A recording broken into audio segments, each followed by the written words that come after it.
ሰላም ዛሬ በጣም አስገራሚ ወደ ሆነ ጥንታዊ ትንቢት ነው የምንገባው። በዳንኤል መጽሐፍ ውስጥ የሚገኝ ብዙዎችን ሲያወያይ የኖረ ግን ደግሞ እጅግ መሳጭ የሆነ የጊዜ ሰሌዳ አለ። ይሄውም የሰብአን ሱብዓት ትንቢት በመባል ይታወቃል። እስቲ አስቡት፣ ከ1500 ዓመቱ በፊት የተጻፈ ጽሑፍ ለወደፊቱ እንደ ካርታው ነው ቢያገለግልስ? እንግዲህ የዛሬው ትንታኔያችን ዋና ጭብጥ ይሄ ነው።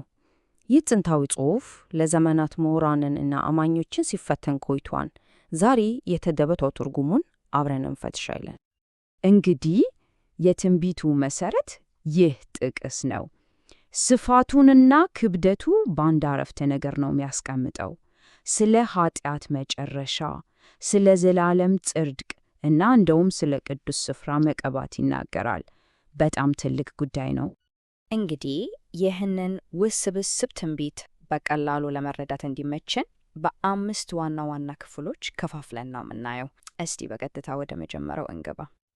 እሺ፣ በዚህ መጀመሪያ ክፍል የትንቢቱን መሰረታዊ የግንባታ ክፍሎች በመረዳት እንጀምራለን። ነገሩን ከመሰረቱ መያዝ ወሳኝ ነው። እዚህ ጋር በጣም ወሳኝ ነጥብ አለ። ሱባኤ የሚለው ቃል የ7 ቀናት ሳምንትን በፍጹም አያመለክትም። ይልቁንስ አንድ ሱባኤ ማለት የ7 ዓመታት ስብስብ ነው። ስለዚህ 7 ሱባኤ ማለት 490 ዓመታት ማለት ነው።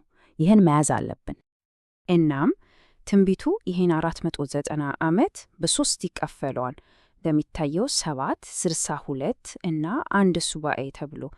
የሚገርመው ነገር የመጀመሪያዎቹ 69 ሱባኤዎች ማለትም 7ቱና 62ቱ ተከታተለው ነው የሚመጡት። ግን ከመጨረሻው አንድ ሱባኤ በፊት አንድ ያልተወሰነ የጊዜ ክፍተት እንዳለ ነው የሚነገረው። እሺ፣ አሁን ደግሞ ወደ ሁለተኛው ክፍል እናልፋለን። ይሄ ክፍል ደግሞ ስለ እነዚህ መጀመሪያዎቹ 69 ሱባኤዎች ነው በሰፊው የሚያሳየን። ታዲያ ይሄ ረጅም ጊዜ የሚጀምረው መቼ ነው? የሚጀምረው ኢየሩሳሌምን መልሳችሁ ስሩ የሚል አዋጅ ሲወጣ ነው። ከዛ 7 ሱባኤ ወይም 49 ዓመት ካለፈ በኋላ ከተማዋ በችግር ውስጥ ሆና እንደገና ትገነባለች። ከዚያ በኋላ ደግሞ ለተጨማሪ 62 ሱባኤዎች ወይም 434 ዓመታት ከቆየ በኋላ የ60 ጨንድኞ ሱባኤ የመጨረሻ ላይ አንድ በጣም ወሳኝ ክስተት ይፈጠራል። እና ያ ክስተት ምንድን ነው? የ483 ዓመቱን ጊዜ የዘጋው ነገር ምንድን ነው? ይሄ በጣም ወሳኝ ጥያቄ ነው። እንግዲህ እዚህ ላይ 2 ዋና ዋና ትርጓሜዎች አሉ። አንዳንዶች እንደሚሉት የ69ኛው ሱባኤ መጨረሻ ኢየሱስ የተጠመቀበትን ጊዜ ያመለክታል፣ ምክንያቱም ጥቅሱ እስከ አለቃው እስከ መሲህ ድረስ ይላል። ሌሎች ደግሞ አይ ኢየሱስ የተሰቀለበትን ጊዜ የሚያመለክተው ይላሉ።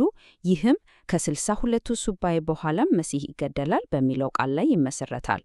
እንደሚታየው ሁለቱም ትርጓሜዎች የራሳቸው መጽሐፍ ቅዱሳዊ መሰረት አላቸው። በጣም ጥሩ።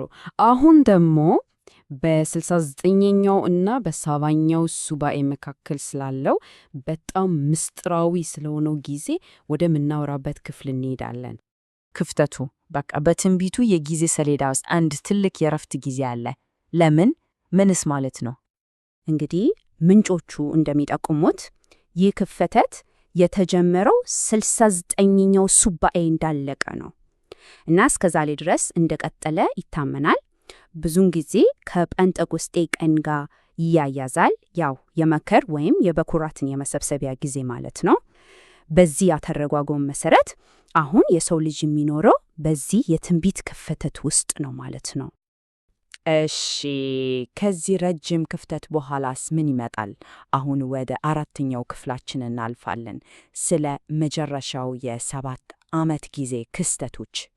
እናም የመጨረሻውን የ7 ዓመት ቆጠራ የሚያስጀምረው አንድ ነገር ነው። ይኸው አንድ መሪ ከብዙዎች ጋር የ7 ዓመት ቃል ኪዳን ሲያደርግ ነው። እዚህ ላይ ግን አንድ ነገር ግልጽ ማድረግ ያስፈልጋል። ምንጮቹ ራሳቸው ቃል ኪዳኑን ማጽናት የሚለው ነገር ትርጉሙ ሙሉ በሙሉ ግልጽ አይደለም ይላሉ።